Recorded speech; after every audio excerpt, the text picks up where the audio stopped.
Now we move on a very interesting part of this program, the open question and answer session.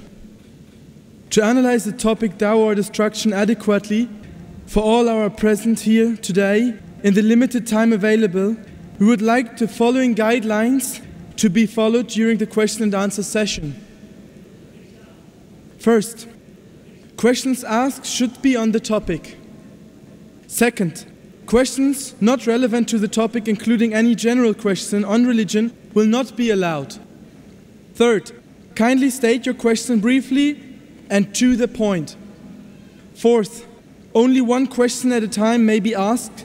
For your second question, you will have to get at the back of the row again and await your second chance to ask a question.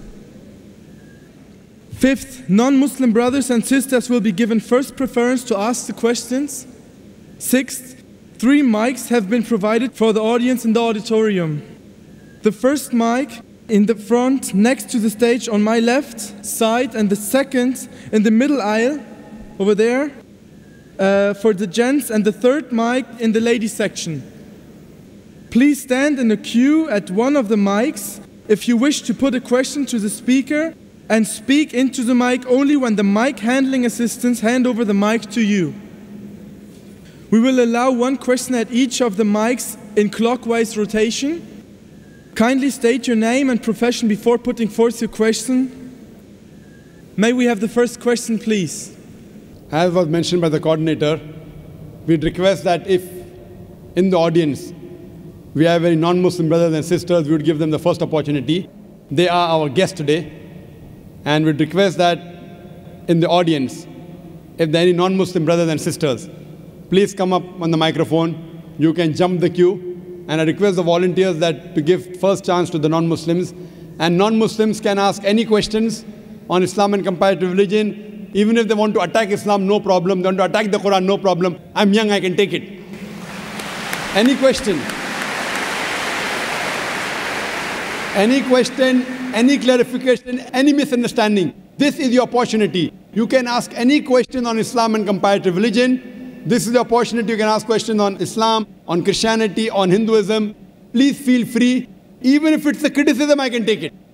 Believe me, it's my profession. So I'd request the volunteers that if they're non-Muslims, they should be given the first chance. If there are any non-Muslims standing in the queue, bring them in the front of the queue. All the non-Muslims, you can be rest assured that you are in safe hands. Don't worry, even if it is a criticism, I can take it. You're most welcome. We have a microphone for the gents on my right, one microphone for the gents on my left, and for ladies behind. First, we'll give the opportunity to ladies. If there are any non-Muslim amongst the ladies, we'll first start with the ladies and then come on the gents. If there are any non-Muslim sisters who have any questions, please come up on the microphone for the ladies that's behind in the ladies section. Any sister, any non-Muslim sister would like to ask a question? Any non-Muslim sister? Okay, by the time they're coming, we'll entertain our non-Muslim brother here. Please mention your name and profession so that I'll be in a better position to reply. Please keep your questions brief. It should be in 3 or 4 sentences. If it's more than 3 or 4 sentences, it's a speech. Now the speech is over. So ask the question in 2 or 3 sentences. Please mention your name and profession, ask a question. Yes, brother. My name is Gagan Sethi. I'm a job seeker. In my religion, as you know, that Guru Nanak is the founder of our religion. Is he a Muslim? That's my question. Brother asked the question. Our young brother who's a Sikh, comes from India, he says that he's a Sikh and the founder of his religion is Guru Nanak. He's asked me the question, was Guru Nanak Muslim or not? Brother, Muslim is an Arabic word which means a person who submits his will to Almighty God. Anyone who submits his will to Almighty God, he's a Muslim. Now since I did not meet Guru Nanak personally, I cannot say definitely whether he's a Muslim or not. But I have read the Guru Granth Sahib, that is the sacred scripture of the Sikh. And Sikhism is a religion which believes in 10 Gurus. The first who's the founder is Guru Nanak Sahib, and the last is Guru Gobind Sahib. Brother asked me the question, do I consider Guru Nanak to be a Muslim? if I read the Guru Granth Sahib, if I read the first verse, first volume, first verse is known as Japuji of Guru Granth Sahib, known as Adi Granth. The first volume, first verse is called as Japuji. It says that Almighty God is true. He is the creator. He is free from fear and want. He is self-existing. He is eternal. He is great and he is compassionate. Now, based on this, it is somewhat similar to the verse of the Qur'an of Surah Ikhlas, chapter number 112, verse number 1 to 4, which says, Qul huwallahu ahad, says Allah one and only. Japuji also says that he is not begotten. Says Allah one and only. Allahu samad, Allah, the absolute and eternal. Lam yalid wa lam yulad, he begets not, nor is begotten. Wa lam yakul lahu kufuwan ahad, there is nothing like him. Again, if you read in Sikhism, Sikhism is a religion which is a monotheistic religion. And it calls Almighty God as Ek Omkara in the unmanifest form. And manifest form is called as Omkara. And there are various attributes given to Almighty God in the Guru Granth Sahib. In Sikhism, Almighty God is also called as Akal, eternal. He is called as Kartar, the creator. He is called as Sahib, Lord. He is called as Parvardigar, the cherisher. He is called as Rahim, the beneficent. He is called as Kareem, the benevolent. He is called as Vahe Guru, the one true God. Now, based on these readings of Guru Granth Sahib, based on these, I think that Guru Nanak was a Muslim. Muslim means a person who submits his will to Almighty God. But what the scholars say, that this Sikhism is a religion that emerged in the latter part of the 15th century in the land of Punjab, in the land of the five rivers. And the scholars say it's an amalgamation of Islam and Hinduism. That's what scholars say. That based on these verses, Guru Nanak believed in one God. He believed that God was begotten. He had no images. He was all-powerful. I personally have not read about Guru Nanak, whether he believed in Prophet Muhammad, peace be upon him or not. I don't know personally. Personally, I haven't met him. But based on these teachings, it seems to be that he is a Muslim. Seems to be. Whether he was or not, I don't know. But unfortunately, as time passes, there is corruption in it. Like if you ask me, was Jesus Christ a Muslim? Undoubtedly. Jesus Christ, peace be upon him, was a Muslim. Why? Qur'an says that. Surah Al-Imran, chapter number 3, verse number 52, that Isa alayhi salam was a Muslim. But there's no verse in the Qur'an saying Guru Nanak will be a Muslim.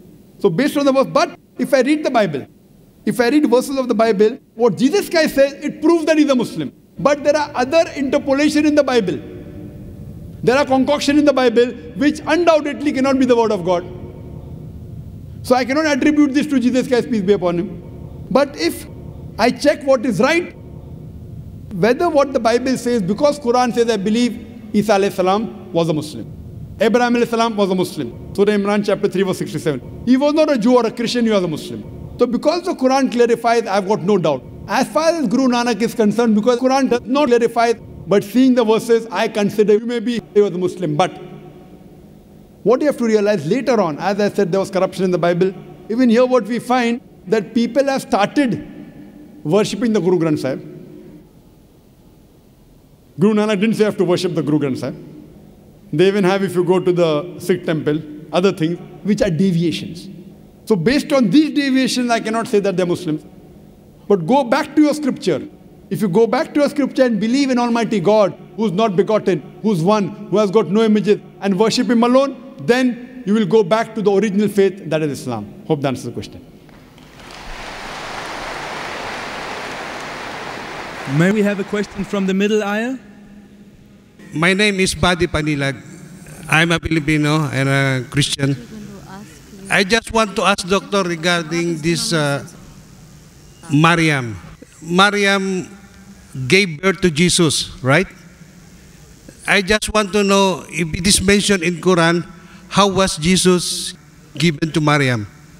Is it mentioned in Quran? That's all, doctor. Our Christian Filipino brother has asked a very good question. He wants to know about Maryam alayhi salam. How did she give birth to Isa alayhi salam? And what does the Quran speak about that? Yeah. Brother, if you read the Quran, there is a full chapter called as Surah Maryam. Chapter by the name of Mary, Mary, who was the mother of Jesus Christ, peace be upon him. If you read the Bible, out of the 73 books of the Bible, out of all the 66 books of the Bible, there is no book by the name of Mary or Maryam. Yes. There is no. But if you read the Quran, there is a chapter by the name of Maryam, that is Mary, the mother of Isa alayhi salam. And the Quran says in Surah Al-Imran, chapter number 3, verse number 42, it says, وَإِذْ قَالَتِ الْمَلَائِكَةُ يَا مَرْيَمُ, behold, the angel said of Mary, إِنَّ اللَّهَ اصْطَفَاكِ وَطَهَّرَكِ وَاصْطَفَاكِ لِرِسَالَةِ الْعَالَمِينَ, that we have chosen thee and purified thee and chosen thee above the women of all nations.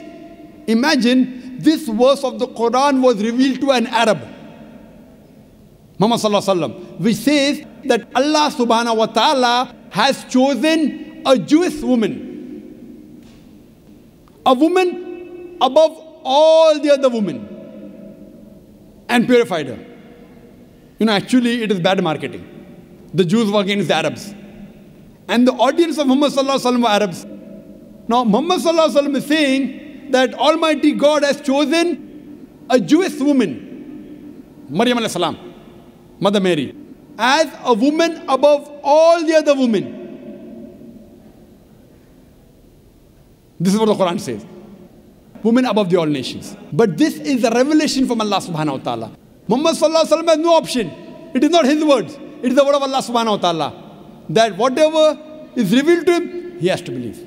Furthermore, if you read in Surah Imran chapter 3, verse number 43, 44, 45, you come to verse number 47. It says, the main question that you asked, what does it speak about the birth of Isa alayhi salam? It says that when Archangel Gabriel, in Surah Imran chapter 3, verse 47, comes to Maryam alayhi salam and says that you shall give birth to a son. So she says that how shall I have a son when no man has touched me? Similarly, if you read in the Bible, a similar incident says that how shall I have a son when I knoweth no man? Knoweth no man means she does not know any man. Knoweth no man here means not knowing, it means knowing sexually. We understand the language of the Bible. When Maryam alayhi salam says in the Bible, I knoweth no man means does not know any man sexually. When the Quran says when no man has touched me, it doesn't mean physical touch, it means sexual touch. That no man has touched me. But then the Quran continues. إِذَا قِذَا أَمْرًا, that when Allah decrees a matter, فَإِنَّمَا يَقُولُ كُن فَيَكُونُ, Allah says be and it is. When Allah decrees a matter, He says be and it is. So Allah says, when Almighty God willed that she should give birth to a son, it takes place. Kun fayakun, be and it is.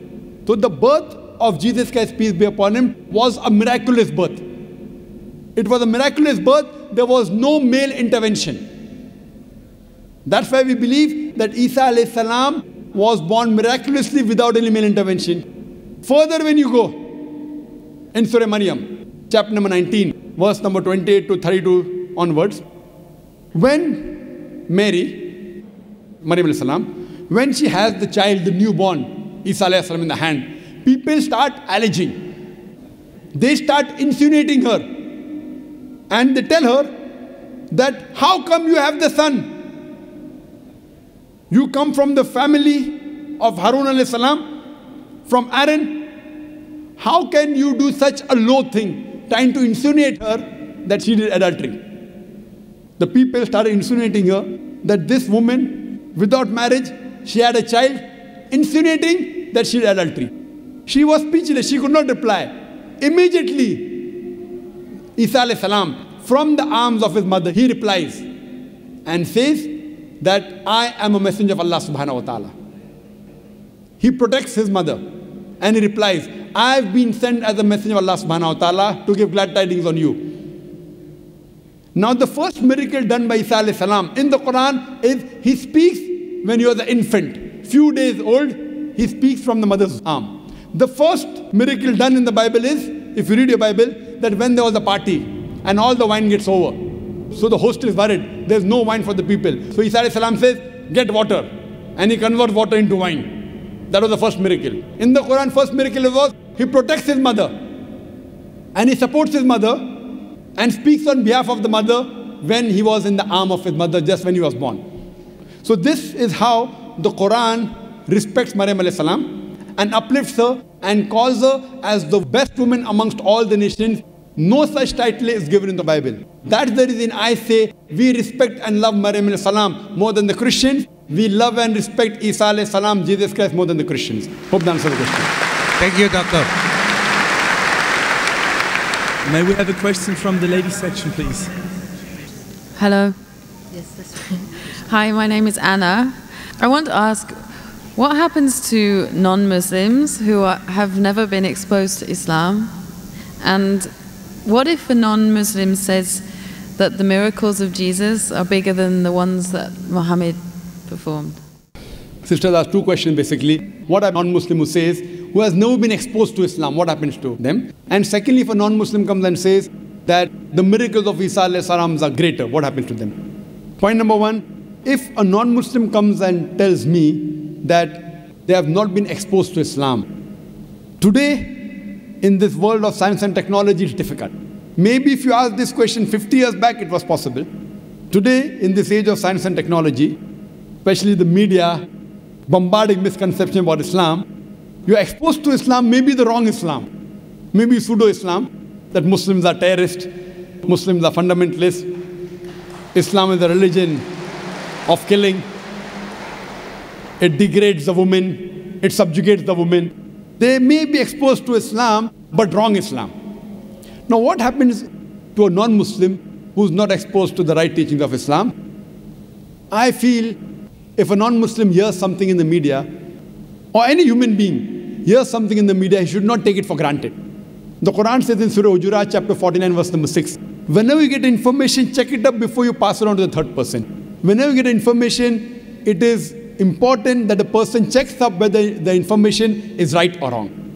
As far as the message of Islam is concerned, what if a non-Muslim may be living in an island, maybe living in Timbuktu, or living somewhere where he doesn't have any knowledge of Islam? First, it's the duty of every Muslim to convey the message to non-Muslim, irrespective whether we convey or not. Allah says in the Quran in Surah Fusilat, chapter number 41, verse number 53, Allah says, سَنُورِيهِمْ آيَاتِنَا فِي الْآفَاقِ وَفِي أَنفُسِهِمْ حَتَّى يَتَبَيَّنَ أَنَّهُ الْحَقُّ.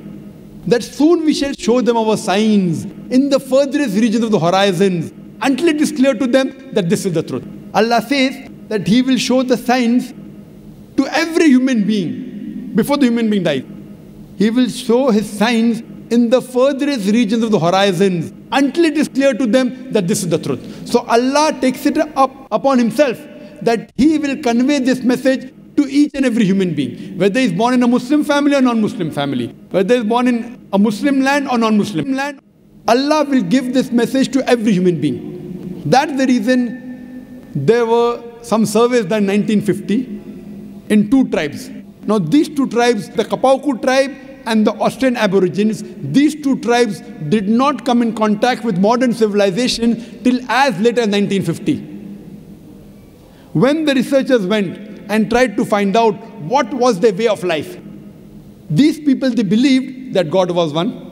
They believed He alone should be worshipped. They believed He did not beget anyone. They did the sajda, they did prostration for worshipping that God. It was everything of Islam but in name. So when no external influence comes on a human being, that person submits his will to God. That's the reason our beloved Prophet Muhammad said, every child is born in Deen al-Fitr. Every child is born in the innate religion. He is born as a Muslim. Our beloved Prophet Muhammad said, every child is born as a Muslim. Muslim means a person who submits his will to God. Later on, that person may be influenced by his parents, by his teachers, by his elders. He may start doing fire worship. He may start doing idol worship. And then may deviate on the wrong track. That's the reason when a non-Muslim accepts Islam, the more appropriate word is revert. He was a Muslim, born as a Muslim. He gets converted to a wrong religion. comes back to the original faith, that is Islam. So the right word is revert.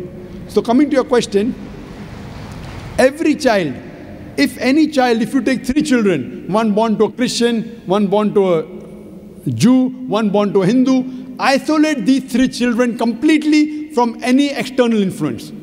And when they grow up and you try and find out what is their way of life, it will be nothing but Islam. Only after external influence, they start deviating and worshipping wrong things and having wrong ideas. This is scientifically proven. Furthermore, sister, where your second question is concerned, that what if someone doesn't know Islam and thinks that Jesus Christ did miracles? I do agree Jesus Christ did miracles. But, sister, miracle is not the test.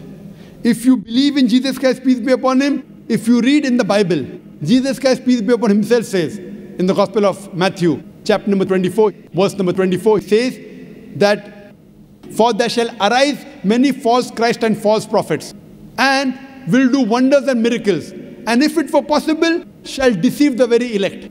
So Jesus Christ, peace be upon him, says miracle is not the test. They shall arise many false Christ and false prophets, and shall do wonders and miracles, and if it were possible, shall deceive the elect. That means Jesus Christ, peace be upon him, says miracle is not the test. Miracle does not make a person a god. Miracle does not make a person superior, because all the miracles that were done by all the prophets were done by Almighty God himself. All the miracles. All the miracles done by Moses, the parting of the sea, when he threw the stick, it became into a snake. It was done by Almighty God. All the miracles that Isa alayhi salam, Jesus Christ, peace be upon him, did were done by Almighty God. Same with Prophet Muhammad, peace be upon him, splitting of the moon were done by Almighty God. I would like to tell you that Islam is the only non-Christian faith which makes an article of faith to believe in Jesus Christ, peace be upon him. No Muslim is a Muslim if he does not believe in Jesus Christ, peace be upon him. We believe that he was one of the mightiest messengers of Almighty God. We believe that he was the Messiah, translated Christ. We believe that he was born miraculously without any male intervention, which many modern day Christians today do not believe. We believe that he gave life to the dead with God's permission. We believe that he healed those born blind and lepers with God's permission. The Christians and the Muslims, we are going together. But one may ask, then where is the parting of ways? The parting of ways is that most of the Christians, they believe that Jesus Christ, peace be upon him, was Almighty God. They believe that Jesus Christ, peace be upon him, claimed divinity. In fact, if you read the Bible, there is not a single unequivocal statement in the complete Bible where Jesus Christ, peace be upon him, himself says that I am God, or why he says worship me. If, sister, you can point out any unequivocal statement, any unambiguous statement from any version of the Bible in which Jesus Christ, peace be upon him, himself says that I am God, or where he says worship me, I am ready to accept Christianity today.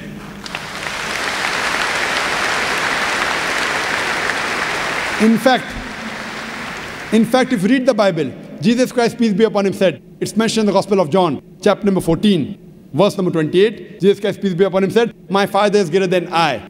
Gospel of John, chapter number 10, verse number 29, my Father is greater than all. Gospel of Matthew, chapter number 12, verse number 28, I cast out devil with the Spirit of God. Gospel of Luke, chapter number 11, verse number 20, I with the finger of God cast out devil. Gospel of John, chapter number 5, verse number 30, I can of my own self do nothing. As I hear, I judge, and my judgment is just. For I seek not my will, but the will of Almighty God. Anyone who says, I seek not my will, but the will of Almighty God, he's a Muslim. Jesus Christ, peace be upon him, is a Muslim. He never claimed divinity. He never said that he was Almighty God. He clearly mentioned, it's mentioned in the Gospel of John, chapter number 14, verse number 24. He said that the words that you hear are not mine, but my Father's who has sent me. It's mentioned in the Gospel of John, chapter number 17, verse number 3. This is life eternal, so that you may know there is one God and Jesus Christ who thou hast sent. It clearly mentioned that Jesus Christ was a messenger. It's mentioned in the Gospel of Matthew, chapter 19, verse number 16 to 18, that a person approaches Jesus Christ, peace be upon him, and asks him, that good master, what good things should I do so that I shall enter eternal life? So Jesus Christ, peace be upon him, says, why thou callest me good? Leave aside God, G-O-D. Why thou callest me good, G-O-D? For there is only one good, and that is the Father in heaven. And if thou want to enter eternal life, you keep the commandments. Jesus Christ didn't say that if you want to enter eternal life, if you want to go to paradise, believe I'm God. He didn't say that you believe that I died on the cross for your sins. What he said, if you want to enter eternal life, if you want to enter paradise, you keep the commandments. And it's clearly mentioned in the book of Acts, chapter number 2, verse number 22, that ye men of Israel, listen to this. Jesus of Nazareth, a man approved of God amongst you by wonders and miracles which God did by him, and you are witness to it. What does it say? Jesus of Nazareth, a man approved of God amongst you by wonders and miracles and signs which God did by him, and you are witness to it. Regarding a question of miracles, what does the Bible say? Book of Acts, chapter number 2, verse number 22. A man approved of God amongst you by wonders and miracles and signs which God did by him, and you witnessed to it. So all the credit goes to Almighty God. And Jesus Christ was a man. All the miracles were done through Almighty God. So all the miracles, all the messengers did were done by Almighty God. They came to testify there was one God. But Jesus Christ also said in the Gospel of John, chapter number 16, verse number 12 to 14, that I have many things to say unto you, but ye cannot bear them now. For he, when the Spirit of truth shall come, he shall guide you unto all truth. He shall not speak of himself. All that here shall he speak. He shall glorify me. Now this prophecy is prophesied no one but the last and final messenger, Prophet Muhammad, peace be upon him. So if you're a true Christian, and if you believe in Jesus Christ, peace be upon him, Jesus Christ, peace be upon him, said, I have many things to say unto you, but ye cannot bear them now. For he, when the Spirit of truth shall come, he shall guide you unto all truth. He shall not speak of himself. All that here shall he speak. He shall glorify me. This prophecy is prophesizing no one but the last and final messenger, Prophet Muhammad, peace be upon him. So if you're a true Christian, you should believe in the last and final messenger, Prophet Muhammad, peace be upon him. Hope that answers the question, sister.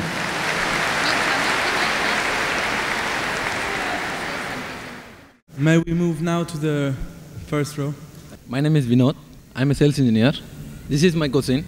As per Qur'an, the mankind has came to earth through Adam and Eva. How they developed the mankind through their own children, and how it is spread through all over the world. How can we agree? Well, that was the question that according to the Qur'an, the humankind came from Adam and Eve, peace be upon them. How come all the human beings were born? What he's saying is right, as the Qur'an says in Surah Hujurat, chapter 49, verse number 13. Ya ayyuhan nasu inna khalaqnakum min zakin wa unsa wa jalnakum shu'uban wa qaba'ila lita'arafu. Inna akramakum indallahi atqakum innallaha alimun khabir, which means, O humankind, we have created you from a single pair of male and female, and have divided you into nations and tribes, so that you may recognize each other, not that you may despise each other. And the most honored in the sight of Allah subhanahu wa ta'ala is the person who has taqwa. This verse of the Qur'an says that we humankind have been created from a single pair of male and female, Adam and Eve. Your basic question is, how did the human beings then evolve? What are you trying to tell me, that how were the children born? Adam and Eve, through them we had many children. Cain, Abel, Habil, Qabil mentioned in the Qur'an. Fine, that's easy to understand. But how did they procreate? Indirectly asking that, what about incest? That means, can a brother and sister marry or not? The laws of Allah subhanahu wa ta'ala, the basic law is the same, there's one God, etc. Salah and everything. But the minute things keep on changing depending upon time. Today, according to all the scriptures, whether it be Quran, whether it be Bible, incest is haram.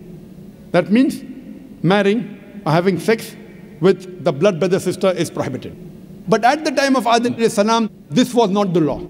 The law was that whenever the children were born, the brothers and sisters born in the same delivery, they were prohibited from marrying each other. But brothers and sisters from different delivery, it's possible. So that was the law that time, because humanity had to expand. Later on, the law came that blood brothers and sisters, irrespective of the same delivery or other delivery, they should not marry. So this is the law today. Because Quran says in Surah Ma'idah chapter 5 verse number 3, on this day have I completed your religion for you, and have chosen for you Islam, and complete the favor on you. After this, 1400 years back, when the Quran was revealed, Surah Ma'idah chapter 5 verse number 3, after this, nothing new can be added, nothing can be subtracted from the Quran. We have to follow it. But previously, the minor laws were different. At the time of Adam alayhi salam, brothers and sisters from the same delivery were prohibited to marry. Other deliveries they could. That's how the humanity expanded, and how now we have more than 6 billion people. Hope that answers the question. May we move now back to the middle row? Good evening, doctor. Sales manager from shipping company. is the hell and paradise are there? How as a common person I believe? I don't believe in any religion. Well, ask the question that, how do I know there's hell and heaven? How will a common man believe? I don't believe in a religion. Brother, what is the definition of religion? Religion is a way of life. How you lead your life. Many people say that, I don't mind, I'm just a human being, I'm born, I will do test and error, and I will know how to lead a life. For example, you go to a forest. You are going to a forest the first time. You don't know whether the fruits are poisonous or not. If you start eating any fruit, you may end up eating a fruit which is poisonous and you may die.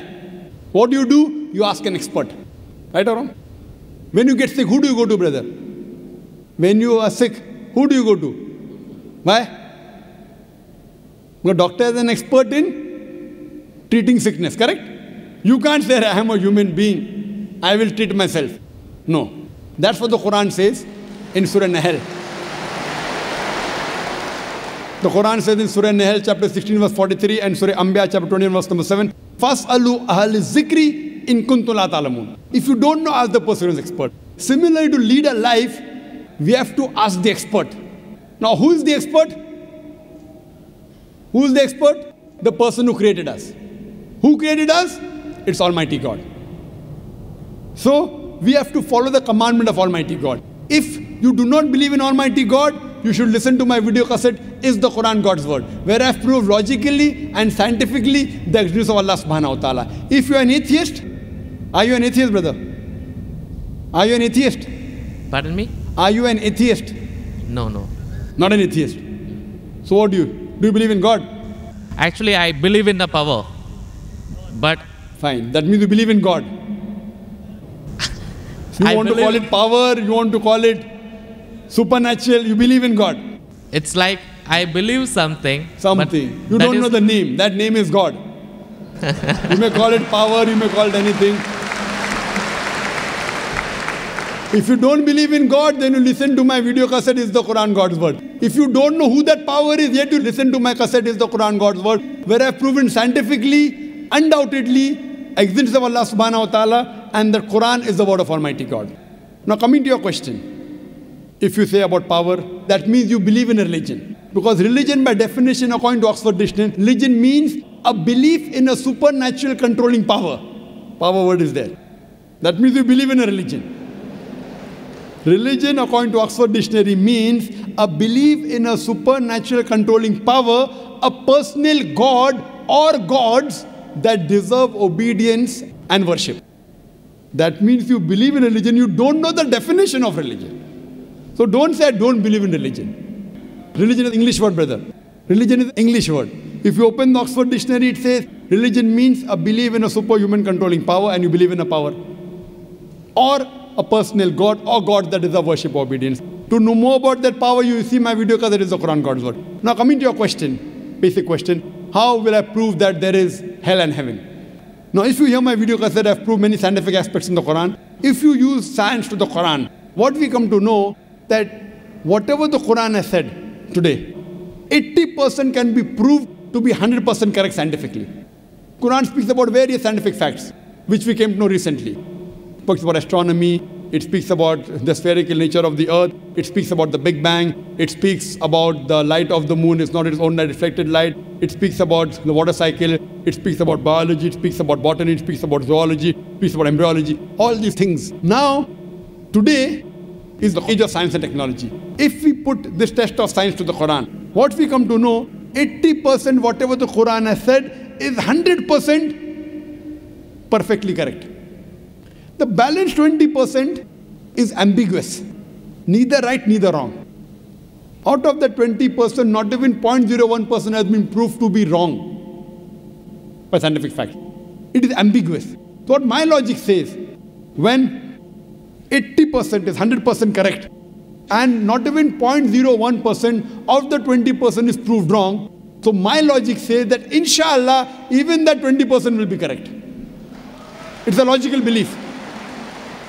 I being a medical doctor, Quran speaks about astronomy, embryology, genetics, everything perfect. Then you ask me, brother, you being a doctor, you believe in hell? You believe in heaven? You believe in jinn? You believe in life after death? So my logic says, inshallah, even the other 20% in the Qur'an, which science hasn't reached up to that level. Science cannot prove it. Maybe science will prove 50 years later or 10 years later. But today science hasn't reached that level. So in this way, I believe whatever 20% which science hasn't proved to be right or wrong, inshallah, even that will be right. This is one way to prove about hell and heaven. There's another way, simple way, without reading Quran. Brother, I am asking a simple question. Is robbing good or bad? Robbing is good or bad? Robbing is bad. Bad. Yeah. Raping a girl is good or bad? No, bad. Bad. Okay, now I am asking you a question. Logically, I suppose happen to be the biggest mafia. Hypothetically. I am a big robber. You prove to me logically and scientifically. I am a very logical person. I am a scientific person. I am a logical person and scientific person. You prove to me why robbing is bad for me, and I will stop robbing. Only one reason you give me, one good reason why robbing is bad for me, and I will stop robbing. It hurts others. It hurts people. It hurts others. What difference does it make to me? If it hurts, if I rob 1,000 riyal, it is benefiting me. I can see movie. I can go to a 5-star hotel. What difference does it make whether it hurts others? Does it hurt me? I told you, prove to me why it is bad for me, not for others. I am least bothered about the others. Why is it bad for me? When I am robbing 1,000, if it hurts him, no problem. What difference does it make to me? If it hurts somebody else, does it make a difference to me? I can enjoy, I can see movie. I can eat chicken biryani. I asked you, give me one logical reason why it is bad for me, not why it is bad for others. I am a big mafia. I am powerful. I am a scientific person, logical person. Prove to me one good reason, logical, why robbing is bad. I will stop robbing. Come on. Another try, brother. Another try. One more try. Why it is bad? No answer. No answer. Try. There are 20, 30 reasons, 100 reasons you can give. Actually, as you said, the religion means the way of life. Not religion. Why robbing is bad? Tell me. Don't go to religion. No.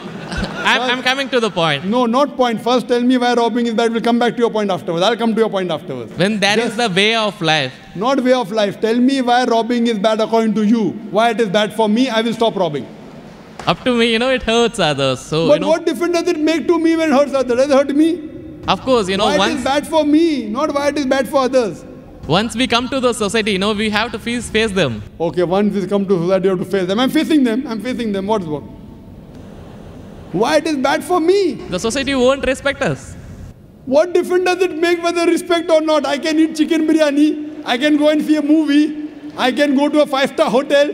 What difference does it make to me if society respects or not? Imagine someone respects society. The poor person doesn't have food to eat. He'll be happy? No. You require food to eat or not? You require food to survive?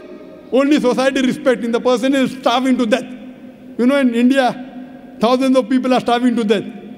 What difference does it make? I must give me one good reason why robbing is bad. I stop robbing. Why it is bad for me? Can anyone else help him out? Why robbing is bad? Why robbing is bad?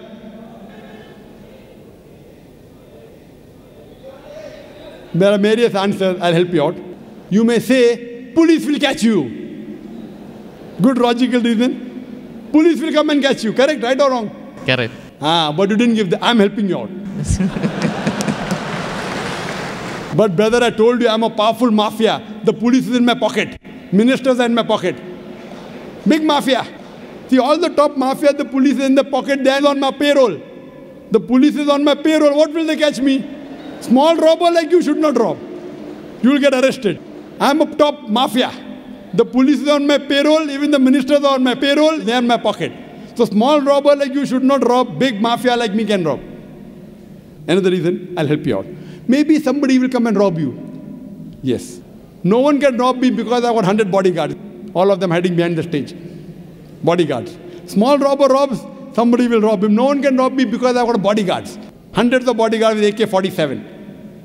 So logically, you cannot prove at all why robbing is bad. With all your science and technology, you cannot prove robbing is bad. So shall I take it in that way? It is to make people fear that, if you do wrong things, then when you die. What wrong thing? Where is robbing wrong? First you prove it is wrong, na? Where is robbing wrong? You haven't proved to me robbing is wrong. When you prove robbing is wrong, then you can say don't do wrong things, na? Therefore, what is good, what is right, you require a creator to tell you. You require a doctor to tell you what food is good, what food is bad. This fruit is poisonous, this is healthy for you. Apple is healthy for you, wild berries are poisonous for you. A doctor tells you. There's no better doctor than Allah subhanahu wa ta'ala. Logically speaking, brother, that mafia has got bodyguards.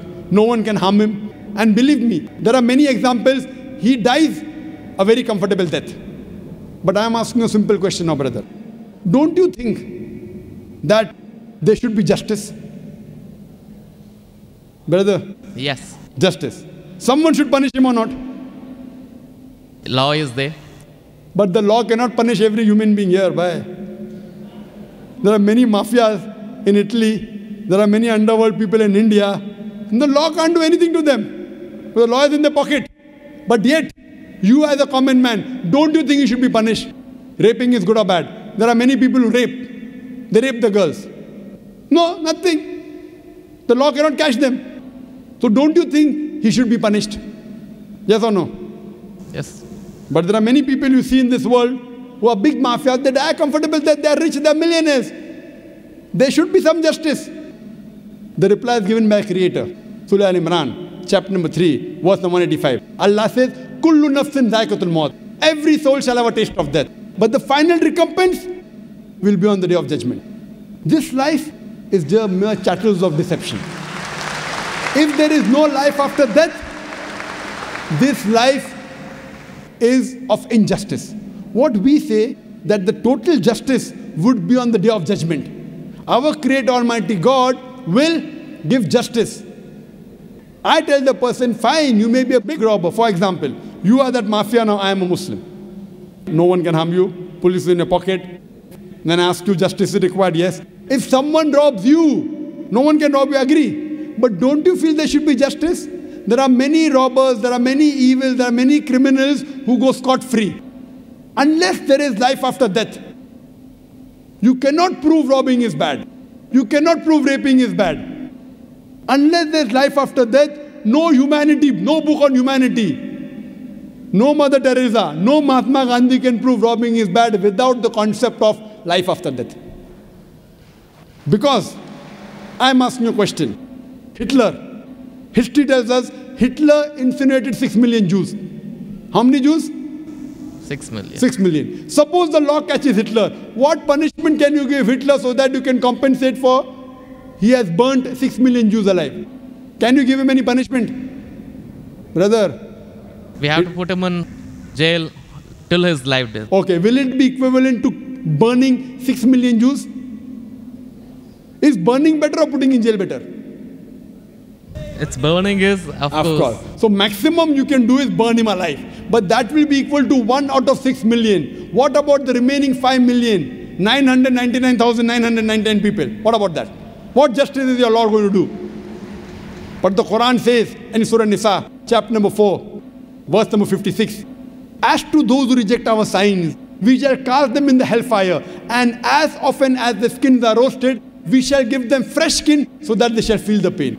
If Hitler killed 6 million Jews, Allah says he can put him into hellfire and give him fresh skin again. 6 million times Allah can burn him.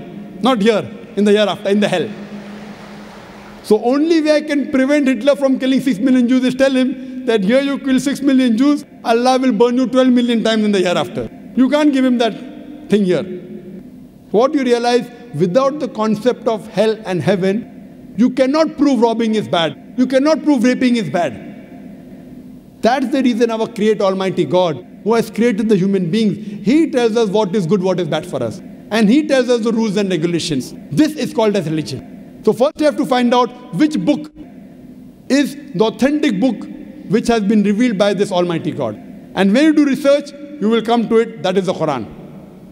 All the scriptures speak about Almighty God, and all the scriptures, they point out to the last and final revelation, the Qur'an, and last and final messenger, Prophet Muhammad, peace be upon him. Hope that answers the question. Thanks. Do we have any more questions in the ladies section? Assalamu alaikum. I just want to tell Dr. Zakir, I am a revert, and I was just asking questions on behalf of my non-Muslim family and friends, and I just wanted to say, Subhanallah and La ilaha illallah.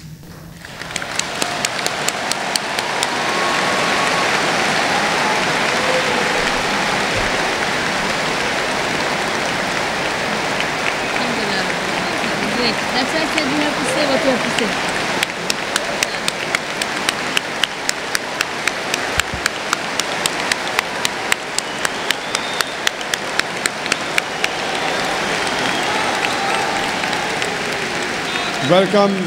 Welcome to religion of peace, sister. May Allah subhanahu wa ta'ala reward you and grant you Jannah. And we pray to Allah subhanahu wa ta'ala that, and may Allah subhanahu wa ta'ala guide you.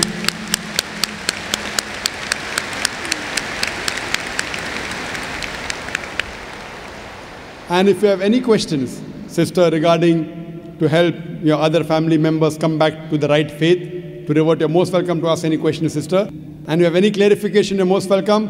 There are many Dawah centers here in Dubai. There are many sisters' organizations. You can contact them, inshallah, if you have any queries. And now if you have any questions regarding to convince your other family members, you're most welcome to ask, sister.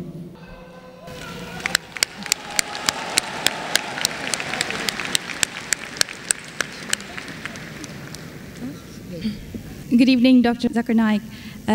This is Mary. I'm a Christian and a banker by profession. My question for you is based on your statement that nowhere in the Bible it's mentioned that Jesus Christ is the Son of God. And based on my knowledge and understanding of Bible, I have picked up 2 verses to quote, and I would like only your clarification in the light of Islam. The first one is Matthew chapter 3, verse number 17.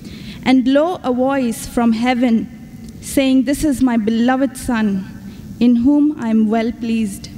The second is John chapter 3, verse number 16. For God so loved the world that he gave his only begotten Son. So whosoever shall believe in him shall not die but have everlasting life. That's right. You don't have to tell him this verse is enough. You tell you which one it is. You tell you the whole life. Sister, just to correct your statement, you made a question saying that I said that nowhere in the Bible it says that Jesus is Son of God. I never said that nowhere in the Bible is it mentioned that Jesus is Son of God. I said there is not a single unequivocal statement in the complete Bible.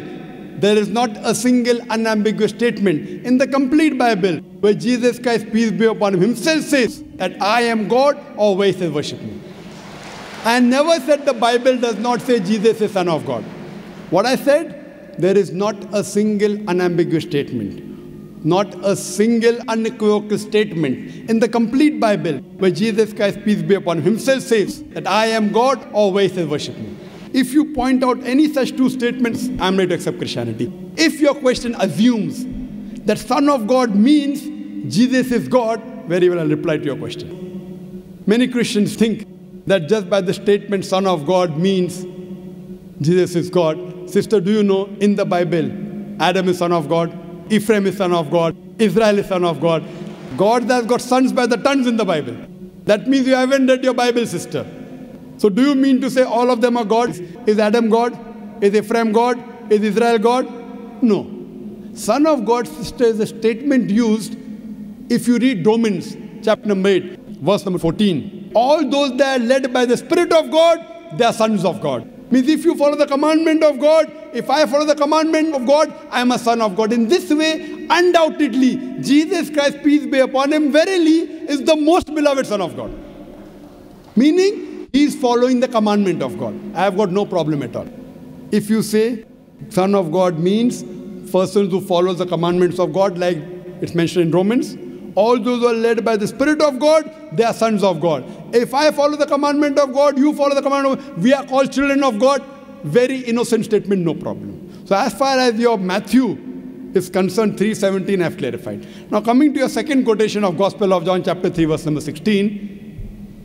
But what the Christian missionaries say, no, brother Zakir, Jesus Christ, peace be upon him, is not a normal son. He is the begotten Son of God. And they quote Gospel of John, chapter number 3, verse number 16. For God so loved the world that he gave his only begotten Son. Whosoever believeth in him shall not die, but have everlasting life. Sister, simple question. What is the meaning of the word begotten? He has given it? No, what is the meaning of begotten? He has given his son to the people. No, sister. Begotten doesn't mean he's given his son. You know English, I know English. Your English is, mashallah, very good. Begotten doesn't mean he's given his son. If I say you have begotten a son. Sorry to interrupt. Don't give metaphorical meaning. English. I'm not a scholar. You're not a scholar, but your English is very good. I'm a layman person. And but sister, your English is very... If I say you have begotten a son, what does it mean? That means you have had sexual relationship with your husband and you begot a son. Begetting is a function of lower animals of sex. How can I attribute this function to Almighty God? Who did God have sex with? Who? That's the reason the scholars of Christianity, if you read the Revised Standard Edition, Revised Standard Version of the Bible, revised by 32 scholars, Christian scholars of the highest eminence, backed by 50 different corporate denominations, they say this word begotten in Gospel of John, chapter number 3, verse number 16, is an interpolation, is a fabrication, is a concoction, and they're thrown out of the Bible. So if you read the Bible, if you read the Revised Standard Version, it is the bestseller in the world. Revised Standard Version, revised by not Muslims, not Hindus, 32 Christian scholars of the highest eminence, backed by 50 different corporate denominations. They say this word begotten is not present in the original manuscript of Gospel of John chapter 3 verse 16. What they say, it's an interpolation, it's a fabrication, it's a concoction, it's an adulteration. So Jesus is just like a son. Like Adam was son of God, Ephraim was son of God, Israel was son of God. He's a prophet of God. So I've got no problem in accepting that verily Jesus Christ, peace be upon him, was a prophet and a messenger of God, but he was not God. Hope that answers the question, sister. So now, sister. Thank you very much, Dr. Sister, Zakir. can we reverse the role now? Yes, I definitely. said I was ready to accept Christianity if you proved Jesus was God. Would you accept Islam now? Would you agree that Jesus is the prophet of God? I have still a few more things to clarify. You're most welcome, sister. Why do Muslims refrain from the statement, Son of God? Why? Yes. If I answer the question, will you accept Islam? Well, it's not a compulsion. I think we have a huge population of Muslims in the world. We need believers. We do not need only Muslims by name. Yes, so we want Muslim by deed. So we want to become Muslim by deed, not by name. Sister, okay, coming to your question, that why do Muslims refrain from using Son of God as a phrase? Very good question. And that's the reason, sister, if you read the Quran has got 99 attributes to Allah subhanahu wa ta'ala. Ar-Rahman, Ar-Rahim, Al-Hakim, most gracious, most merciful, most wise. But Allah subhanahu wa ta'ala in his last and final revelation, if there's something like Old Testament and New Testament, Quran is the last testament. In his last testament, he has not used the word Ab. In Arabic, Ab means father. Why? He has used the more difficult word Rab. Rab is more difficult to pronounce than Ab, which means the Lord, the cherisher, the sustainer. He has used Rab as attribute but not Ab. Why? Because in the previous revelations which were changed, Bible is the changed form of the Injil. People have misunderstood the meaning of Son of God. They started thinking to be begotten son. For example, if I tell, young son, beta tumne acha sawal pucha. Son, you have asked a very good question. If a son asked a question of the age of 10, son, you have asked a very good question. But if I say, you begotten son, you have asked a very good question, he may punch me. He will not say, oh, Zakir is elderly, he may punch me. That means I'm abusing his mother. If I say, my begotten son, he'll get angry. I'm insinuating that I had sex with his mother. So son is innocent word. Begotten son is not innocent. Same way, the son is a very good word, but people started misunderstanding. So to remove this confusion, that's the reason the Quran does not use the word father as attribute to Almighty God. Otherwise, it's a good word. So same way, we refrain from using Son of God because people start thinking that he's God. No Christian ever comes and tells me Adam is son of God, Ephraim is son of God. Why? Bible says Israel is son of God. Why don't you come and tell me? Because they are programmed. No Christian has come and told me that the Bible says Ephraim is son of God. No, why? Because they are programmed to believe that Jesus Christ is Almighty God. He never said he's Almighty God. And I told you earlier, in my earlier answer, he never claimed divinity. That means you're insulting Almighty God. That means you're insulting Jesus Christ, peace be upon him. That's what I say. If Christian means a person who follows the teachings of Jesus Christ, peace be upon him, we Muslims are more Christian than the Christians themselves. You know why? Because if you read the Bible, Jesus Christ, peace be upon him, it's mentioned in the Gospel of John, he was circumcised on the 8th day. We Muslims are circumcised, Christians are uncircumcised. Jesus Christ, peace be upon him, said that you have to follow each and every law of the Bible, each and every commandment. Gospel of Matthew chapter 5, verse number 17 to 20. If you break one law or jittle from the commandment, you shall not enter the kingdom of heaven. If you go to the Old Testament, it clearly says in the book of Leviticus, chapter number 11, verse number 7 to 8. In the book of Deuteronomy, chapter number 14, verse number 8. In the book of Isaiah, chapter 65, verse number 2 to 5, that you shall not have pork. Muslims don't have pork, but Christians have pork. So if Christian means a person who follows the teachings of Jesus Christ, peace be upon him, we Muslims are more Christian than the Christians themselves. The Bible says in the book of Ephesians, chapter number 5, verse number 18, that thou shalt not have wine. It's mentioned in the book of Proverbs, chapter number 20, verse number 1. Wine is a mocker. You should not have wine. Muslims don't have alcohol, but the Christians have alcohol. Further, if you analyze, there are various references I can give you. So if Christian means one who follows the teachings of Jesus Christ, peace be upon him, I say that I am more Christian than the Christians themselves. If you become a Muslim, you are a more better practicing Christian than the so-called namesake Christians. Yes, sister. Can I ask something? Sure, yeah. Right. You're most welcome, sister. I would not like to cross-question or criticize your statement. Sister, you're most welcome to cross-question me. You're most welcome to criticize me. I love it. Unless a person doesn't cross-examine. See, suppose I want to prove something. If I say this is the best, I want to check it out whether it's best or not. That's right. Because a logical person, so please, sister, cross-examine me, criticize me, attack me. Once you're convinced, then you accept it. Yes, sister, go ahead. I will definitely not intend to do something like this. The object of questioning more is to know more so that I know what I follow is right. That's all. Thank you very much. Sister can ask any question, no problem. You're most welcome. Whether your intention is very good, but I went to the extent of saying even your intention is bad, no problem. But your intention is very good, sister. So you can ask any questions and you don't have to accept Islam. No one can force you. Qur'an says, La ikraha fid din. There is no compulsion in religion. Truth stands out clear from error. So don't think that if I answer a question, you have to accept. On the day of judgment, only give the evidence that I gave you the answer. Yes, sister. Any questions? Thank you very much. Yes, sister. You said that we Muslims are better Christians than the actual Christians.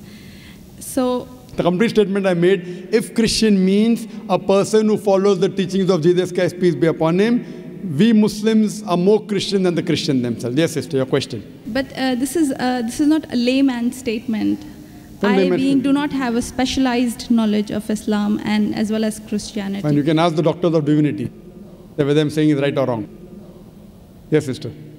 Thank you very much, Dr. Naik. So what is the question that? That was my question, that why did you mention that we Muslims are better Christians than the actual Christians?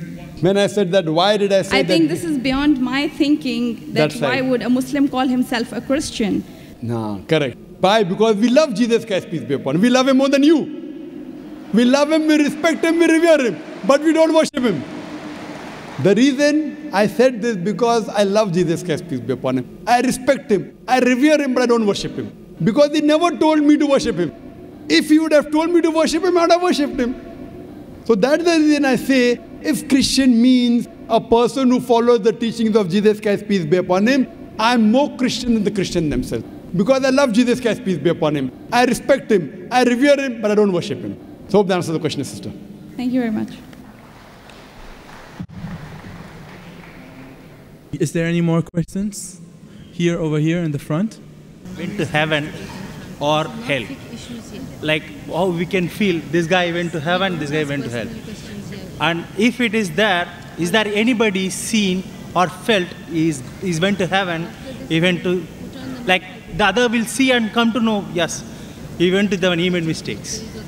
He went to hell, he made, he went to heaven, he made good thing, and he went to heaven. Well, that's the question that is there any signs when a person dies, we come to know whether he's gone to heaven or hell? Normally, we don't know because we are not the judge. We don't know the inside out of a human being. Do you know what is a human being thinking in his mind? Do you know what I'm thinking in my heart? So that's the reason we cannot be the judge. The best person is the person who is the master of the day of judgment, that is our Creator Almighty God. My question is the judgment happened on that time to that guy?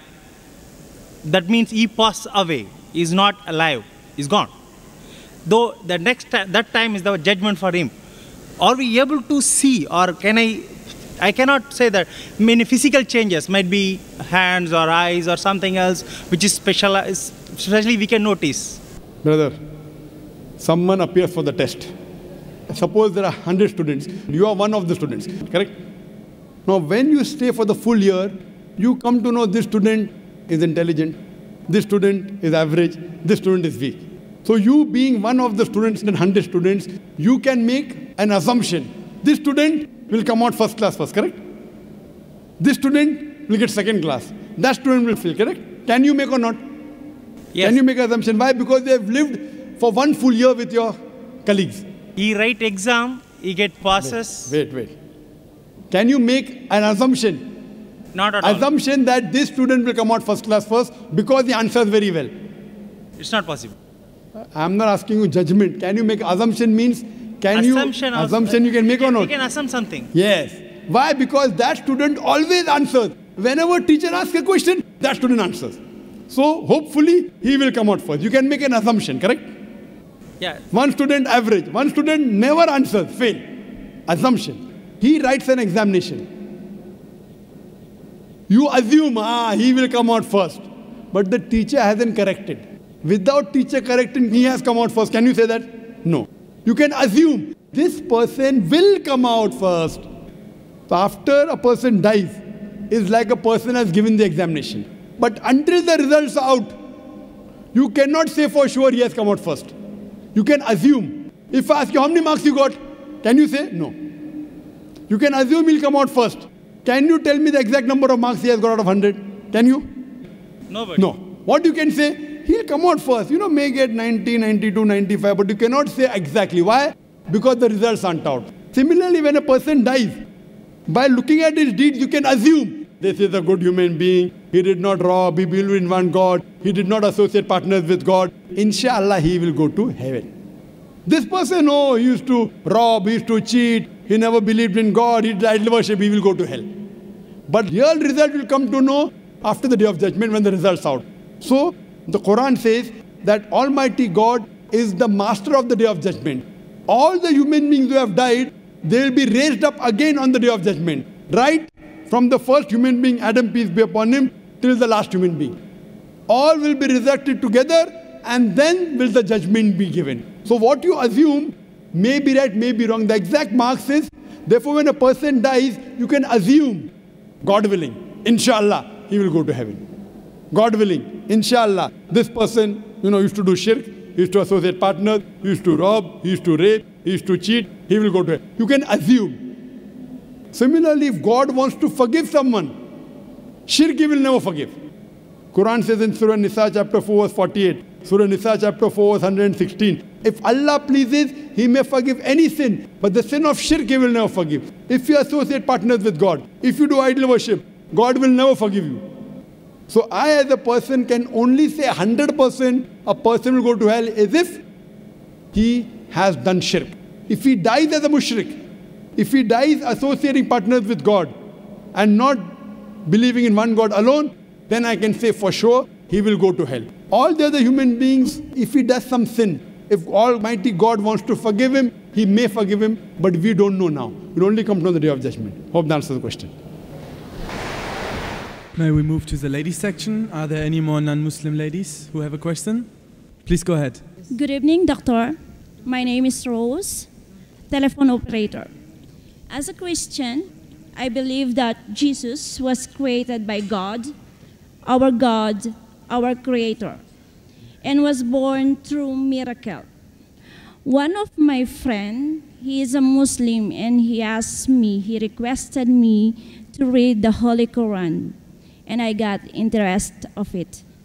And I found out when I read it that Muhammad is the messenger of Allah.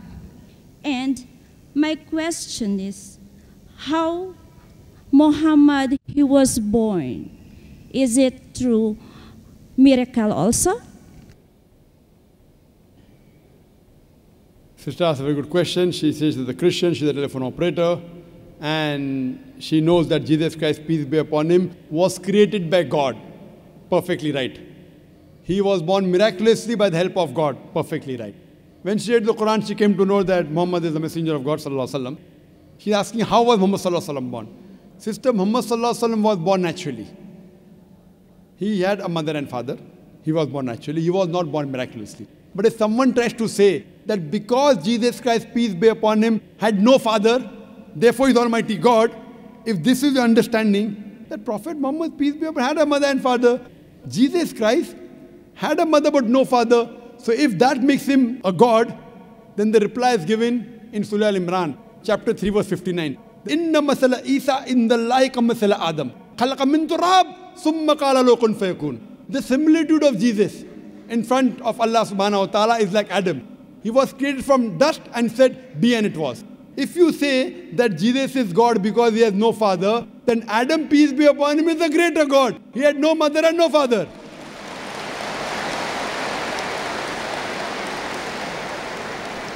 And now it's clear for me. MashaAllah. All I can promise is I will continue to read the Holy Quran so that I will learn more. And we are waiting for you to come to the religion of peace, sister. You read the Thank Quran, you very much. and the moment you understand that Islam is the right way of life, if you believe in the Quran, immediately you should accept it. Accept there's no God but Allah, and believe that Jesus is the messenger of God and Prophet Muhammad, peace be upon, the messenger of God. If you believe Jesus is the messenger of God, and if you believe in one God who has got no images, and you believe Prophet Muhammad is the last messenger who was prophesied in the Bible, as I mentioned, then you become a Muslim. The moment you believe that God is one, and Jesus is the messenger, peace be upon him, and Prophet Muhammad is the last messenger, then you submit your will to Almighty God. So do you believe? I do believe that we have only one God. We are all brothers and sisters. Correct. But do you believe that Jesus is the messenger of God? Yes. Do you believe Prophet Muhammad is the messenger of God? I've come to know when I read the Holy Quran. But do you believe in it? I believe. So if you believe... I will become to believe. Sorry? I will believe and I will come to believe. I will open my heart to believe what is the Quran is. So do you believe that Muhammad is the messenger of God? I'm learning to believe. I am accepting. MashaAllah, if you're accepting, practice comes later on. First you have to accept. That's why I promise you that I will learn and I will read more about Quran. Yes, but after so that I will know the whole truth. Sister, but when you read and when you believe, you have to accept. Once you accept, then you put into practice. I will understand it also. Yes, you have to read, you have to understand. And the moment you realize the truth, that Almighty God is one, He has got no images, He is not begotten, Jesus is a messenger of God. And if you agree Prophet Muhammad is a messenger of God, that means, in Arabic we say Muslim. Muslim means a person who submits his will to God. The practice comes later on. Practice then fine, you may have to pray, you may have to fast. But one thing is first you have to accept. As you said that we are believers. Believers means you believe there's one God and you submit your will to God, then you're called as a Muslim. So hope you believe in Almighty Inshallah. God. And do you believe in Prophet Muhammad as a messenger of God? I cannot promise. Okay, fine. But At least I will try my very level best. yes, you try, and inshallah we pray to Allah subhanahu wa ta'ala, may He give you hidayah, may He give you guidance. Thank you very much. The gentleman in front. My name is Shadi Isa. I am TV director, producer. I'm Christian. I want to tell you something that I know Quran, and I had read Quran many times. And exactly I know how Qur'an describe Holy Mary through the Surah Maryam and Surah Al-Imran. Okay? I'll ask you something. I watch many times a session like this. The purpose all the time is to show the difference between Muslim and Christian. My question is, why we don't make a session like this and invite people like those to talk about the comments between being Christian and being Muslim? I believe in God and believe in Jesus and believe in Muhammad, everything. But I don't believe to make difference between being Muslim and being Christian. Brother asked a good question. He said, in this session, we are trying to make differences. We should try and make similarities. Brother, last time when the Dubai International Holy Quran Award called me, 4 years back, the topic of my talk was similarities between Islam and Christianity. Today. But do I need to be Muslim to believe in God? I will tell you that. That's a new question. First I'll answer your first question and come to your second question. You said that in this session we talk about differences. Brother, was I talking differences or was I talking about similarities now? Didn't I say I'm more Christian than the Christians themselves? I said Jesus Christ said don't have alcohol, I don't have alcohol. I'm talking about similarities. Jesus Christ, peace be upon him, said follow the earlier law, don't have pork, I don't have pork, you all have pork. I'm talking about similarities or differences? I'm talking about similarities. I told that Hindu that your scripture says Almighty God has got no images. Almighty God has got no images. I'm trying to bring similarities in his scripture and my scripture. Now, because of his ignorance, he is not aware what his scripture says. Suppose someone says 2 plus 2 is equal to 5. I say, brother, 2 plus 2 is not 5, 2 plus 2 is equal to 4. It's mentioned in your book also and my book also. So I'm trying to get the similarities. If a person doesn't understand maths clearly, I try and explain to him maths. Because I'm a student of comparative religion. So what I'm talking here is similarity, not the differences. I can give a bigger talk on differences. Coming to your second question, what did you say? Do I need to be Muslim? Very good question. He said, I believe in God. Do I have to become a Muslim? Brother, if you believe in God, what is the meaning of Muslim? Muslim does not mean Zakir, Sultan, Abdullah, Shakir. Muslim doesn't mean Muslim name. You can keep your name Isa also, no problem. Muslim means submitting your will to God. Now you say I believe in God, but I don't submit my will to God. That means you are a hypocrite. So Muslim means person who submits his will to God. So if I translate your question, I believe in God, do I have to be a Muslim? In English it is, I believe in God, do I have to submit your will to God? I said, yeah, if you believe in God, you have to submit your will to God. If you don't submit your will to God, that means you are a hypocrite, correct? That's what in Arabic. Muslim means a person who submits his will to God. You ask me the question, I believe in God, do I have to be a Muslim? It means, I believe in God, do I have to submit my will to God? Of course you have to. If you don't submit your will to God, that means you don't believe in God. I am Christian. I believe in God. I don't need to be Muslim to believe in God. Brother, what's the meaning of the word Muslim? What? What is the meaning of the word Muslim? He is Muslim. You don't. Did you hear my answer? The problem is you are asking a question. What I mean. Brother, did you hear my answer? My answer was, Muslim by definition means a person who submits his will to God. Just by keeping the name Shakir, Sultan, Zakir, Muhammad, Abdullah, you don't become a Muslim. Muslim means a person who submits his will to God. What is the meaning of Muslim? Repeat. Okay, please. Person who submits his will to God. Now you are asking me, I believe in God. Do I have to submit my will to God? Of course you have to. That means you don't know the meaning of the word Muslim. Now because you don't know, I'm explaining to you. If you believe in God, you have to submit your will to God. You have to try and find out who is the true God, what did God tell you, and you have to submit your will to God. If you don't submit your will to God, that means you don't believe in God. Okay. Okay, so now you believe in God. Thank you. You're most welcome. Are there any more questions in the middle lane? Please. Assalamu alaikum. I'm Prabhakaran. I'm working as a supervisor. Firstly, I would like to know, there is a common saying in most of the religions that whoever follows God's sayings religiously will go to heaven, and if not, will go to hell.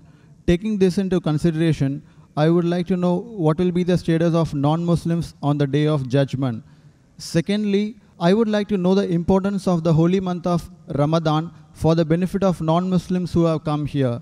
And finally, I would like to say, from the little experience I have gained in my life, I can strongly say Islam is the only religion which has clear-cut, sound theoretical knowledge supported with logical examples with reasoning.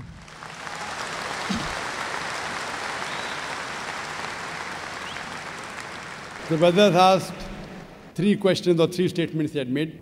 The first question was that all the religions say that if you don't believe in the commandments of God, you will go to hell. What will happen to non-Muslim on the Day of Judgment? Brother, as I mentioned earlier, the Qur'an says in Surah Nisa chapter 4 verse 48 and Surah Nisa chapter 4 verse 116, Allah, if He pleases, He may forgive any sin, but the sin of shirk, associating partners with God, He'll never forgive. So if a person dies as a non-Muslim and he associates partners with others, he believes in false gods, he does idol worship, he shall never go to heaven. Compulsory he'll go to hell. To go to heaven, you have to believe in one God, worship Him alone, and follow His commandments. Regarding a second question, what is the benefit of the month of Ramadan to the non-Muslims? Qur'an says in Surah Baqarah chapter 2 verse number 83, fasting has been prescribed to you as it was prescribed to people who came before you so that you may learn self-restraint. The reason we fast is because we increase our taqwa, our God consciousness, our piety. And Surah Baqarah chapter number 2 verse 185 says, Ramadan was the month in which the Qur'an was revealed as a guidance to the whole of humanity, as a criteria to judge right from wrong. Ramadan is this month in which the glorious Qur'an, the last and final revelation, was revealed to the last and final messenger, Prophet Muhammad, peace be upon him. And the Qur'an says, this Qur'an is a guidance for humanity, not only for Muslims or for the Arabs, for the whole of humanity. And it is a criteria to judge right from wrong. So this month of Ramadan, how does it benefit the non-Muslims? Qur'an was revealed in it as a guidance for whole of humanity, Muslims and non-Muslims. Furthermore, beloved Prophet Muhammad said, Ramadan is the month in which the Satans, they are imprisoned. The gates of heaven are open and the gates of hell are closed. That means there are more chances you'll do good deeds. A person does more good deeds in Ramadan, the chances of him doing bad deeds is less. As far as non-Muslims, the message of Islam may go very well in the hearts of the non-Muslims because the devil, the Satan, the imprisonment. So more chances of the non-Muslims accepting Islam. More chances he'll come closer to Islam. Regarding a third statement, you believe that Islam has got theoretical points in it and it is backed up with reason and logic. So when you agree that Islam then rules and regulations which are backed up with reason and logic, my question to you in this month of Ramadan, then why don't you accept Islam? It is not a question of accepting Islam. For the matter of fact, I do accept all the religions, all the good things every religion is saying. So I don't have any... Whether you say you believe in all the good things in all the religions, that means there are some bad things in some religions, correct? I do agree, strongly agree. Oh, fine. I want to ask you a simple question. What do you think is bad in Islam? Practically, I have not come across anything bad in Islam, but maybe in practice, people have... No, in Islam, don't talk about Muslims. Muslims may be bad. I'm not talking about Muslims. Okay. Talk about Islam. There are Muslims who may have alcohol, there are Muslims who may cheat. I've not come across anything bad about Islam. Good. To be now, very frank. you told me very frankly, you take good things of all the religions. You also said you know there are bad things in other religions. And you also said you don't know of anything bad in Islam. So yeah, now in the other religions, there are good and bad. In this religion, only good. Suppose I give you 2 glasses of water. One is pure water. Other water, pure water, and 1 drop of urine. So which water will you drink? Good water, of course. Good, pure water. So this is a pure religion.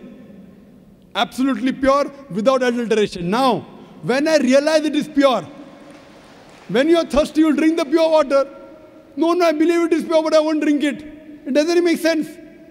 If I want to get admission in a university, I do my survey. This university is the best. Why don't you take admission? No, I'll think about it. If you don't have the money to pay your fees, fine. University is very good, but too expensive. I can't afford the fees. Islam is free. If you agree it's the best, you have to accept it. Or maybe it's a hypocrisy. See, if I agree it's the best, I have to accept it. If you know there are no faults, that means God will question you on the day of judgment.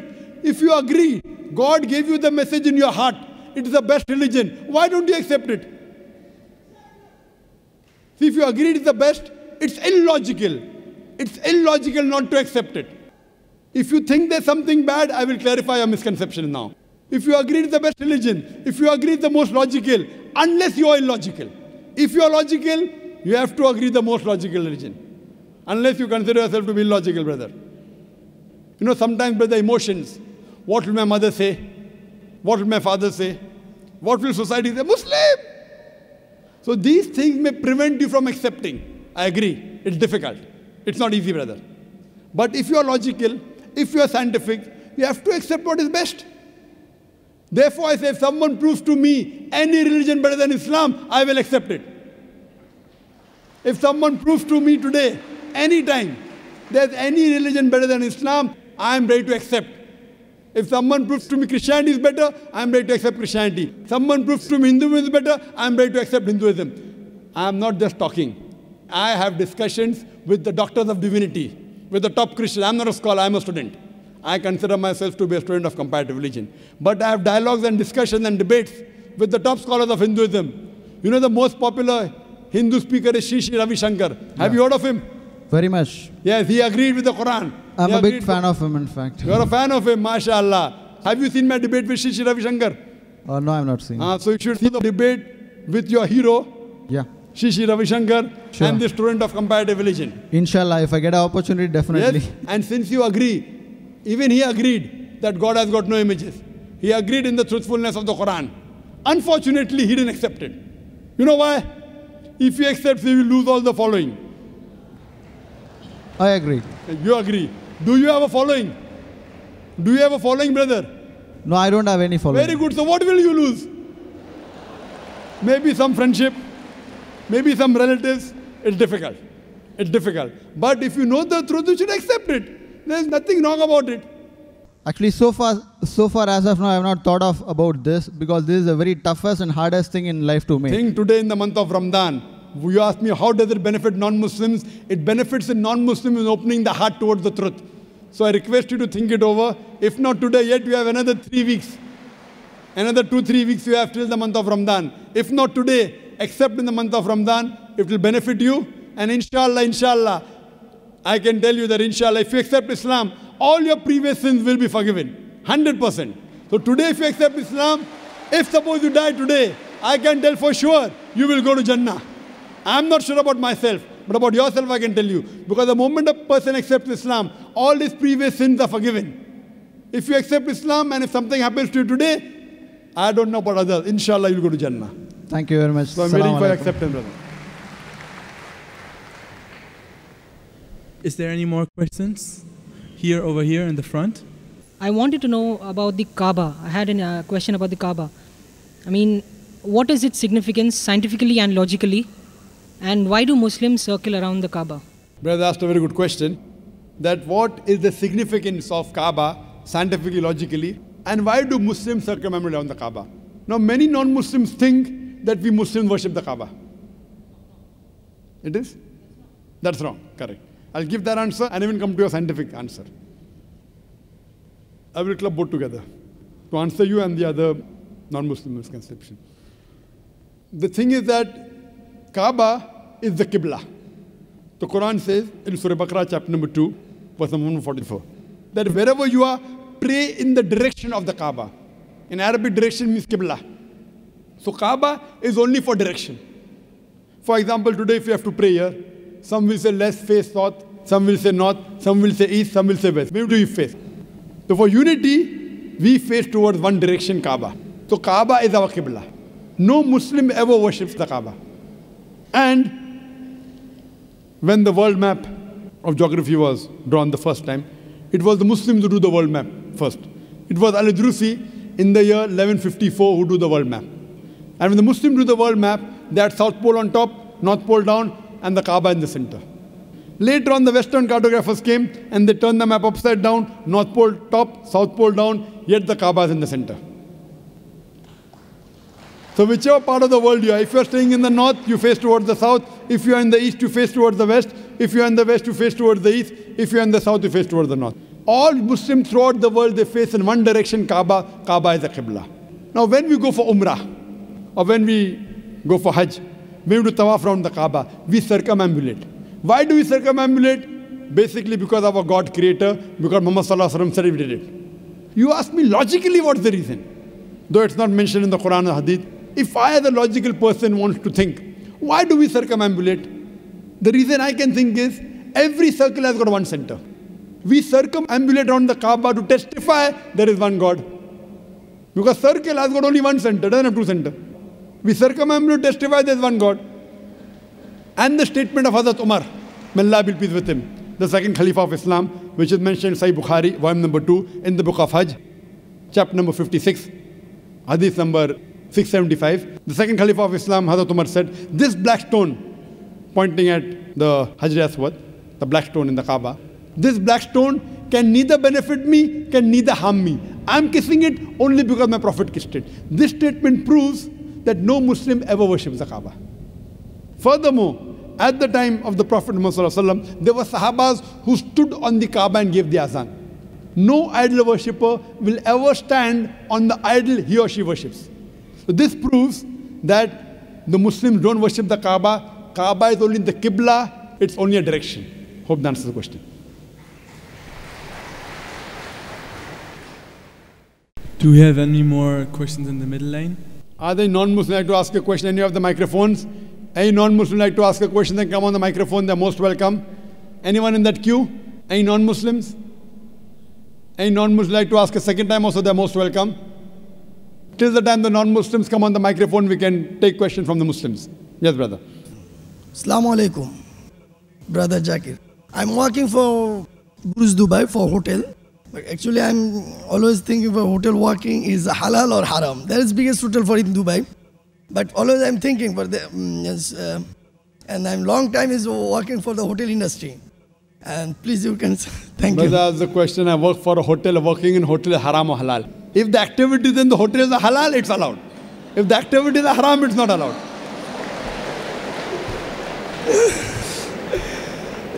See, if you tell me the name of the... See, I'm clear for the hotel, but you know the hotel industry is working for the, there is hard drinks and soft drinks, hard drink and soft and not only this, like not only this, not only stay. Working in a 5-star hotel. No, yes, 5-star hotel. And allowed or not? Okay, fine. I know most of the 5-star hotels have got alcohol.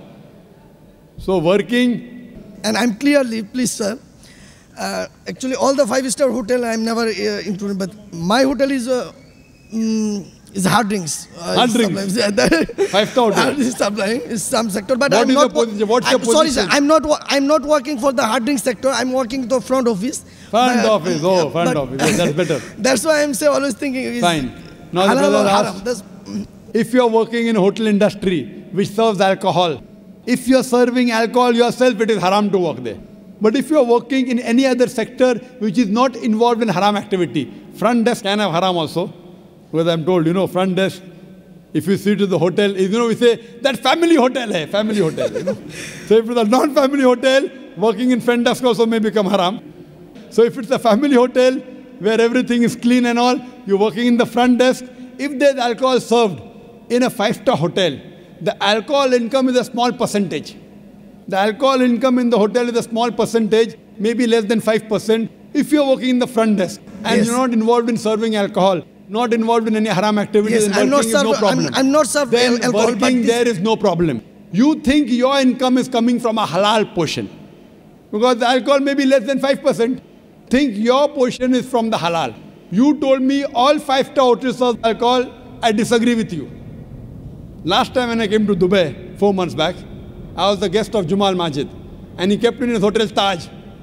And I'm told that the first 5-star hotel in Dubai which does not serve alcohol. So don't tell me all the 5-star hotels have alcohol. I've stayed in Taj. I was the guest of Jumal Majid last time when I came 4 months back. And I'm told initially the Taj group, you know Taj belongs to Indians, to Tata, Ratan Tata. They objected. No alcohol means no Taj. They said no alcohol means we don't want Taj. You want to come as our partner, we don't want alcohol. You want to come, otherwise don't come. The Taj were forced to agree with the request of Jumal Majid.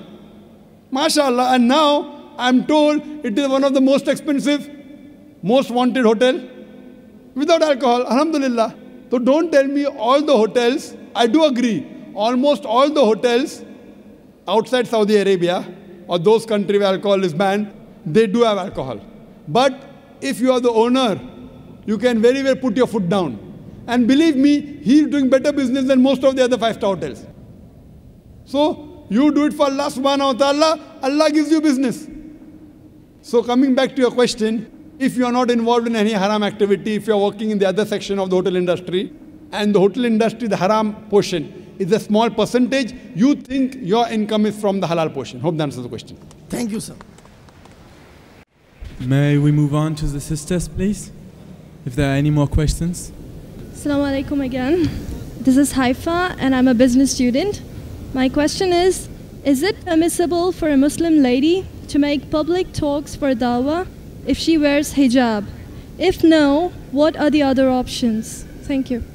Sister asked a question that is permissible for a Muslim woman to give dawah in public talks with wearing hijab. As far as giving public talks in front of ladies only, no problem. My wife, mashallah, she's a dai. She is giving lectures in hundreds and thousands of ladies in many parts of the world. In Saudi Arabia, she has given talks in Dubai, in USA, in Canada, in many countries. So if a lady gives a talk in public in where there is only ladies, no problem. As far as a lady giving public talk in mixed gathering, there's difference of opinion. Difference of opinion. Though there are some scholars who say that fine, a lady can come on the stage, like on this stage in a mixed gathering. But those scholars who are more closer to Qur'an and Sunnah, they say a lady cannot give talk in mixed gathering. And I agree with the second group of scholars. Why? Because the Qur'an says in Surah Nur, chapter number 24, verse number 30, say to the believing man that he should lower his gaze and guard his modesty. Whenever a man looks at a woman, any brazen thought comes in his mind, he should lower his gaze. So if a woman is giving a talk in public, and if the men are watching, they should lower the gaze. If someone tells me, I look at a woman and nothing happens to him, then he requires a psychiatrist. If a man is giving a lecture, there are women looking at me, the next verse, the verse I quoted was Surah Nur, chapter 24, verse number 30, say to the believing man, he should lower his gaze and guard his modesty. Next verse, Surah Nur, chapter 24, verse number 31 says, say to the believing woman that she should lower her gaze and guard her modesty. Same thing. But today scientific research tells me that when a man looks at a woman, his pupil dilates more as compared to a woman when she looks at a man. A man is sexually more aroused when he looks at a woman than a woman when he looks at a man. That's the reason today in schools which are single sex, the results are better. It is better for a man teaching mixed gathering. It's preferable for a man teaching a woman, a man teacher teaching a woman audience than a woman teacher teaching a men audience. Scientific research. In spite of that, if any woman looking at a dai, including me, if some unashamed thought comes in, you should lower your gaze. But a woman is less excited as compared to a man. That's the reason I agree with the second group of scholars who say for a woman to give lectures in mixed gatherings, it's not permissible. That's the reason on our Peace TV, when we show a lady, we don't show more than 3 seconds.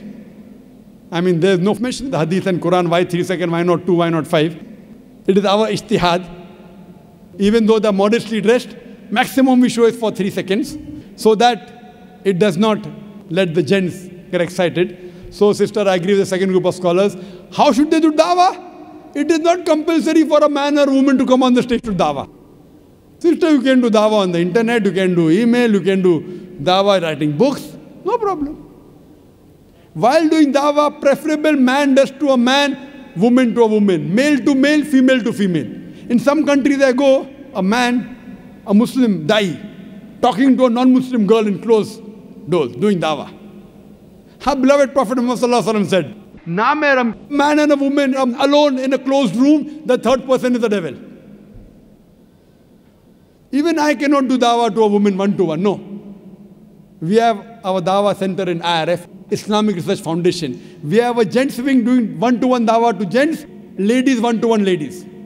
If there is some great problem where a lady cannot be convinced, and if I have to speak to a lady, it is with my mahram. Either my wife is there with me, or my sister is with me, or that lady's husband is there, or brother is there. With lowering the gaze. This is Islam. So we should follow the rules and regulations. Do dawah, but within the purview of the Islamic Sharia. The women, you have got great scope. In Bombay, the women do one-to-one dawah more than the gents. In our Bombay branch, there are more ladies accepting Islam than the gents. So mashallah, in IRF, mashallah, there are so many sessions. They have marriage preparatory course, they have Ramadan month, they have the Qur'an family, so many sessions. They have 1-day workshop, 3-day workshop, 1-week workshop. They have lectures and hundreds and thousands of ladies attend. MashaAllah. But it should be females with females and gents with gents. Hope that answers the question. May we move to the first? Assalamu alaikum to everybody.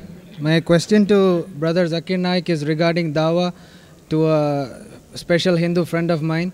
She has been suffering from psoriasis vulgaris since childhood, and she does not understand why God is punishing or examining her for no fault of her own. And because of this, I have not been able to carry forward dawah because she comes and stops on this regard. Can you give me a logical explanation? Brother asked the question that while doing dawah to a non-Muslim girl, she's suffering from psoriasis and she doesn't know why God is punishing. What is the reason? Brother, first thing you should say, when any calamity befalls on a person, it's either a punishment or a test. When any good thing happens to any person, it's either a reward or a test. Many people who are not Muslims, they are very rich. So that's not a reward, it's a test for them. Similarly for her, any calamity comes, it's either a punishment or a test. If she feels she has not done any sin, then it's a test for her. Testing that does she have faith in God after having the disease. A good moment. There is a statement that says that I used to always complain because I had no footwear, I had no shoes. I used to always complain because I had no shoes until I saw a man who had no feet. You understand? We are complaining, God, I've got no shoes, no shoes. When he saw a man with no feet, thank God, at least I have feet. Only psoriasis is a disease which is fine, nothing great. There are other people who have AIDS. Other people have major diseases which are detrimental to life. Psoriasis is not that. So therefore, look at the people below you. Then thank God that He has at least blessed me with this life. So tell her, it's a test for her. She has only a small disease. There are people who have multiple times more disease, cancer, terminal illness, AIDS. She should thank God that she has no cancer. She should thank God that she doesn't have AIDS. She should thank God that she doesn't have disease which are incurable. So, this is a test for her. Hope that answers the question. Inshallah, we'll just take one last question from each microphone before we end the session. So, we'll just take one last question from each of the microphone before we end the session. Yes, brother. I'm Mohammad Babaruddin Ahmad Siddiqui. I'm software engineer by profession. However, I have several non-Muslim friends in my community. They usually told me that you peoples are hypocrites as you are living in this interest-based economic system and each currency even is affected by this interest. How do I reply to him that we are not involved in this? Even I have a current account in my bank. Brother said that one of the non-Muslims is saying you Muslims are hypocrites, you are dealing in interest, etc. How can he convince? Brother, there are Muslims who own bank, but tell him that the major banks, it's owned by the Jews. And all the banks have got security, finally it goes to the federal bank. You know, federal bank in US. And federal bank in US is not owned by the US government. Many people think that the federal bank is owned by the government of US. No. It is owned by 7 individual families. And all of them are Jews. JP Morgan, Rockefeller, all of them. So your friend doesn't know the banking system. He doesn't know that how it is controlled by the Jews. So the full world, interest-based banking is controlled by the Jews. But I do know that there are some Muslims who own banks, interest-based banks, which is wrong. It's haram. Tell him that the Qur'an says about riba in no less than 8 different places. And Allah says in the Qur'an in Surah Baqarah, chapter number 2, verse number 278 and 279, if you do not abstain from involving in riba, in interest, take notice of a war from Allah and His Rasul. if you deal in interest, whether take interest or give interest, the Qur'an says Allah and His Rasul will wage a war against you. Interest is one of the major sins in Islam. If you have alcohol, it's a major sin, but Allah and His Rasul will not wage a war against you. When someone has alcohol, you say, oh, alcohol, very bad Muslim. Someone take interest, no problem, society is there. Taking interest and giving interest is the bigger sin than drinking alcohol, according to the Quran. So, we should abstain from interest. That's the reason Quran is against riba. Hope that answers the question. Wa akhiru da'wana alhamdulillahi rabbil alameen. Actually, we want to vote our thanks on behalf of Dubai International Holy Quran Awards and the organizing committee of these lectures. First, I would like to thank Almighty Allah subhanahu wa ta'ala for helping us in conducting this program successfully. We are also grateful to Our Highness Sheikh Mohammed bin Rashid Al Maktoum, the ruler of Dubai, and the Dubai Holy Quran Award for inviting Dr. Zakir Naik again to Dubai. Our sincere thanks goes to the officials at Dubai World Trade Center and Airport Expo, and our many thanks to the Road and Transport Authority and Dubai Municipality. Vendors, contractors and suppliers also need our special thanks. Our crew members and technical team of Peace TV, ladies and gents, volunteers who worked round the clock to organize the session and made sure the proceedings went smooth. And last but not least, dear friends and guests who have accepted our invitations and came from near and far off places to make our efforts fruitful and benefit from what we have learned today. Thank you very much. Jazakallahu khairan. Assalamu alaikum.